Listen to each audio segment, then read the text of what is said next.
अस्सलाम वालेकुम गाइस। सुबह से कॉल्स और मैसेजेस रिसीव कर रहा हूँ about HEC versus that petitioner case, जो कि 11th मई को उसकी हेयरिंग हुई थी, 11th और 12th मई को इन पेशावर हाई कोर्ट। तो उसमें एचईसी ने अपना जवाब वहाँ जमा करवा दिया है।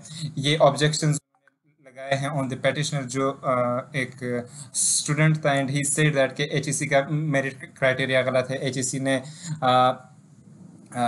उसका जो सिलेक्शन और मेरिट क्राइटेरिया है वो गलत है। अब यहाँ पे फैक्ट्स में जो इम्पोर्टेंट बात है सिर्फ वही आपको बता दूंगा। और इसमें ये है जो 8 नंबर है, that the admission policy annexed has been notified by the government of Khyber Pakhtunkhwa, in which it is clearly mentioned कि एडमिशन जो फाटा और बलूचिस्तान प्रोजेक्ट सीट्स है, the applicants shall directly apply on HEC, और एचईसी के पास ही अथॉरिटी है लिस्ट फाइनलाइज करने का, as per the policy formulated project by the federal government. और यहाँ पे एक और बात ये भी है कि एचईसी को ऑलरेडी कहा गया है कि आपने एडमिशन सिर्फ एमकेट पास वालों को देनी है। इसके अलावा PMDC has no ये जो point B है, that PMDC provided minimum standards of admission of having MCAT test passed by the applicants who apply for admission in medical and dental colleges in Pakistan. PMDC has no concern, यानी PMDC को कोई भी issue नहीं है with the policy of admission criteria for the project of reserved seats on scholarship for erstwhile FATA or Balochistan, which is the exclusive domain of HEC. Important बात इस hearing की, इस केस की ये है कि पीएमडीसी को कोई इशू नहीं है। एचईसी आपको जितना भी परसेंटेज वो एमकेट का रखेगा,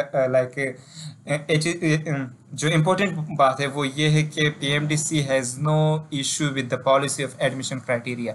चाहे एचईसी एफएससी को 50% वेटेज दे या मैट्रिक को 50% वेटेज दे, that is up to HEC. चाहे एचईसी टेस्ट में किसी तरह का भी टेस्ट ले, that is up to HEC. Only PMDC wants के जो एमकेट पास हो सिर्फ उनको सीट मिले, और वो ऑलरेडी एचईसी ने कर दिया है। अभी वे फॉरवर्ड ये है कि आपकी सीट्स पर कुछ भी असर नहीं पड़ेगा। There will be no effect on your seats, और मेरिट लिस्ट। हाँ, merit list will be upgraded soon, जैसे ये पॉलिटिकल केओस, पॉलिटिकल अनसर्टेनिटी ख़त्म हो जाती है, उसके बाद it will be done. And I repeat again कि पीएमडीसी को एचईसी सिलेक्शन क्राइटेरिया से कोई इशू नहीं है। सो दिस मीन्स ये केस 18 मई को इसकी नेक्स्ट हेयरिंग है, और शायद 18 मई को ही ये केस ख़त्म हो जाए, और Peshawar high court will give its decision in favour of HEC। आपको घबराने की कोई ज़रूरत नहीं है। No needs to be concerned about this. Stay blessed.